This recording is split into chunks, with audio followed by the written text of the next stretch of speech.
कलेजा फटता है उनका, कलेजा फटता है उनका जो 5 स्टार होटल में जाते थे, राजा रानी रहते थे। उस सूट का किराया एक दिन का 1 लाख 1.5 लाख। एक होटल में मैं गया तो कहा यहाँ एक सूट है, उसका 5 लाख एक रात का किराया है। मैंने कहा चल भैया थोड़ा दिखा दे कि उसमें क्या है। मैं गया तो मैं पूछा इसमें रहने वाला मरता है कि नहीं, तो कहा मरता तो सब है। हम कहा जब इसमें भी मरना है तो इसी में आके कहा मरेंगे इतने बड़े घर में।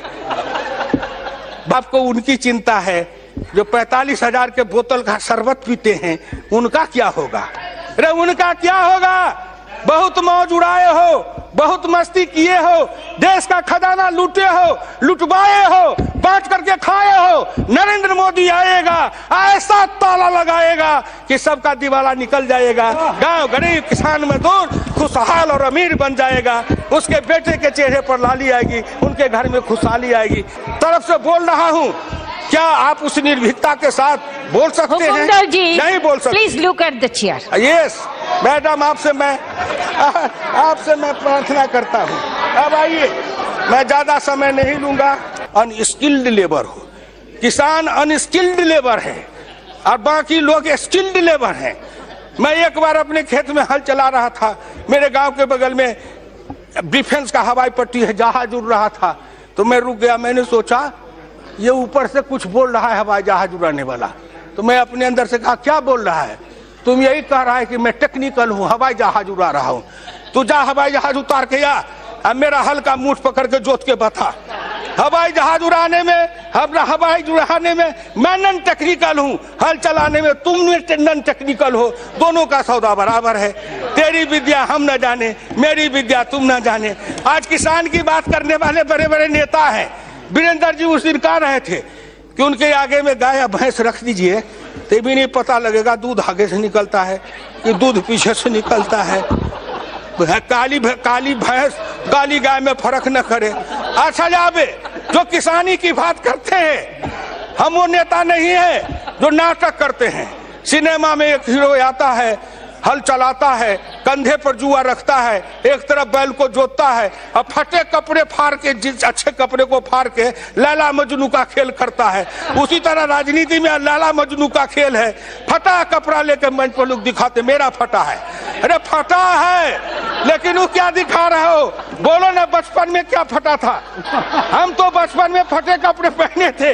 हम जिस समय थे उस समय ये जीन्स फिन्स से पैंट पतलून नहीं था। हम तो जो अंडर पैंट पहनते हो आप, वो डोरी वाला पैंट पहनते थे, अब बोरे की टाट पर बैठते थे, गांव में बैठ के बासी भात खाते थे। अध्यक्ष महोदय, संजोग ऐसा है कि जब कभी उधर से वीरप्पा मोइली जी बोलते हैं तो ठीक उनके बाद मुझे बोलने का अवसर मिलता है। वीरप्पा मोइली जी जब बोल रहे थे तो अंग्रेजी के ना जाने कौन कौन शब्द का इस्तेमाल कर रहे थे। मैं तो उतनी अंग्रेजी के उन शब्दों को जानता नहीं, लेकिन उनके भाव को मैं समझ रहा था। आखिर वीरप्पा मोइली जी, आप भी ओबीसी समाज के हैं और मैं भी ओबीसी समाज का हूँ। का दुख जाने दुखिया, का दुख जाने दुखिया माए। हिंदुस्तान में 2 हिंदुस्तान है। एक हिंदुस्तान है गांव का हिंदुस्तान भारत, और दूसरा हिंदुस्तान है जिसको कहते हैं इंडिया।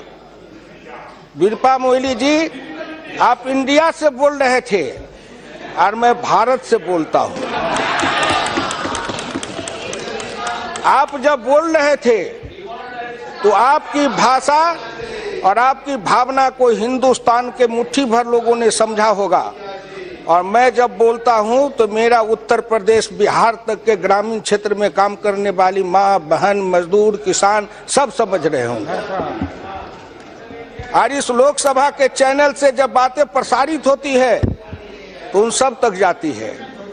अध्यक्ष महोदय, मैं बोलने से पहले एक बार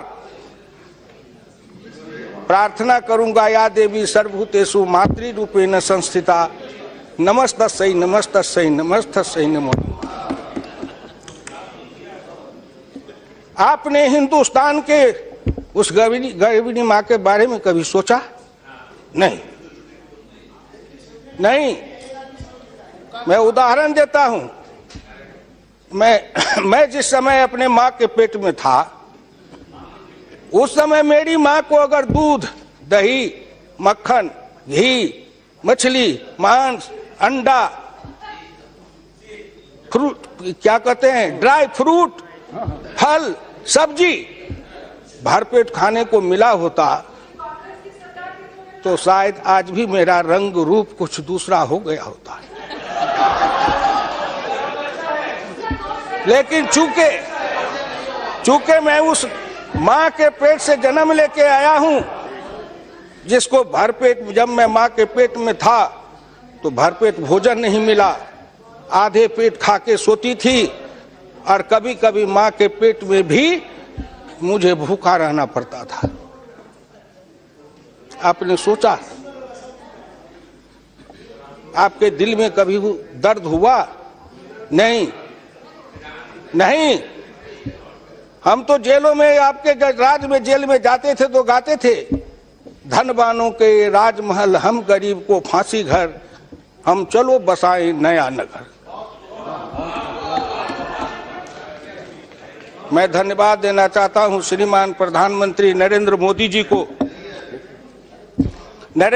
जी को कि उन्होंने उस मां के दर्द को समझा और उस गर्भिणी माताओं के लिए 6,000 रुपया भोजन के लिए दिया। सुनो मेरी बात को, हिंदी भाषी इलाके के लोगों, अगर पिछड़े हो, दलित हो, गरीब हो, मजदूर हो, किसान हो, गांव की झोपड़ियों में रहने वाले हो, सुनो, अपनी अपनी माताओं तक इस संदेश को पहुंचाओ। 6,000 रुपया प्रत्येक गर्भिणी माताओं को भोजन के लिए मिला। डॉक्टर लोहिया इसी लोकसभा में खड़े होकर कहा था, अरे जिस समय मैं 1960 में ग्राम पंचायत का प्रधान बना, उस समय कितने लोगों का जन्म नहीं हुआ था। सावन में जन्मा गीदड़, भादव आया बाढ़, तो कहा ऐसा बाढ़ जीवन में कभी नहीं देखा। इसलिए मैं आप लोगों से प्रार्थना करूंगा, और खास करके रंजीत रंजन, मैं उस कोसी के इलाके में घूमा हूं, और जितना मेरे शरीर से पसीना गया होगा उतना आज के नौजवान दूध नहीं पीते होंगे। इसलिए आपसे मेरी प्रार्थना है, सुनिए मेरी बात को। डॉक्टर लोहिया इसी लोकसभा में श्रीमती इंदिरा नेहरू गांधी को कहा था कि हिंदुस्तान में वो माँ जो गरीबनी माँ है, गर्भ में बच्चे हैं, उनको भरपेट भोजन नहीं, दाल नहीं, प्रोटीन नहीं, विटामिन नहीं, उनको पोषक तत्व नहीं मिलता, इसलिए उनके गर्भ से विकलांग बच्चे, कमजोर बच्चे हिंदुस्तान में पैदा लेते हैं। और जिस देश में माँ के पेट से गरीब, मजबूर, विकलांग बच्चे पैदा लेंगे, वह देश कभी बलवान नहीं हो सकता है। इसलिए उसके तरफ अगर किसी का ध्यान गया, डॉक्टर लोहिया की उस वाणी को किसी ने सुना तो नरेंद्र मोदी ने सुना। इसलिए डॉक्टर लोहिया के शिष्य होने के नाते, इसलिए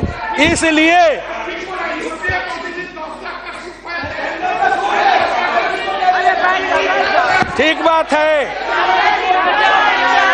ठीक बात है।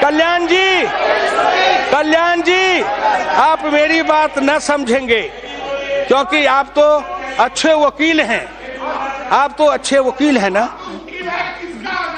हाँ, जो ज्यादा पैसा देगा उसका बहस करते हैं। आप वकील हैं उसके, जो ज्यादा फीस देगा उसकी बहस करेंगे, कागज भी न पूछेंगे उसने क्राइम किया है कि नहीं किया है, बहस कर देंगे।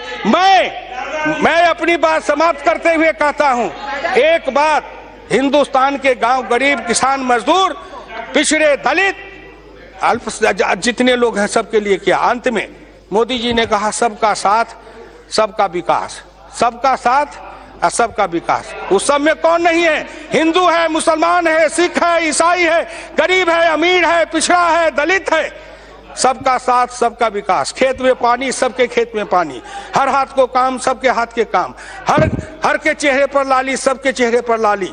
हर गरीबी गर्भवती माता को 6,000 रुपया, सबके घर में 6,000 रुपया। कोई भेद नहीं है किसी जात के लिए, न अल्पसंख्यक है न बहुसंख्यक है, हिंदुस्तान एक समान है। इसलिए समदृष्टि रखिए, सबके लिए बराबर का काम करिए, सब भारत उठेगा, भारत शक्तिशाली बनेगा और भारत मजबूत, और भारत जितना शक्तिशाली बनेगा देश शक्तिशाली और मजबूत बनेगा। हमारा हिस्सा ज्यादा आएगा। जब सबका बेटा नौकरी पाएगा तो सबसे ज्यादा पिछड़े वर्ग के भी हम नौकरी पाएंगे, क्योंकि हमारी संख्या ज्यादा है। दलित ज्यादा नौकरी पाएगा क्योंकि उसकी संख्या ज्यादा है।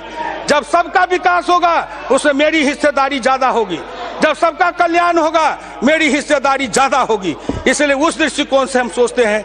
तो नरेंद्र मोदी जी की योजना ने हिंदुस्तान में आर्थिक परिवर्तन, सामाजिक परिवर्तन, राजनीतिक परिवर्तन, सांस्कृतिक परिवर्तन और धार्मिक परिवर्तन, ये सब की ओर जो आगे बढ़ रहे हैं, इसी से हिंदुस्तान का कल्याण होने वाला है। इसीलिए मैं इस बजट का समर्थन करता हूं, ईश्वर से प्रार्थना करता हूं कि हे ईश्वर नरेंद्र मोदी की रक्षा करिए। अगर कोई संकट आवे तो हम लोगों पर थोड़ा थोड़ा बांट दीजिए, लेकिन नरेंद्र मोदी के ऊपर कोई संकट नहीं आवे।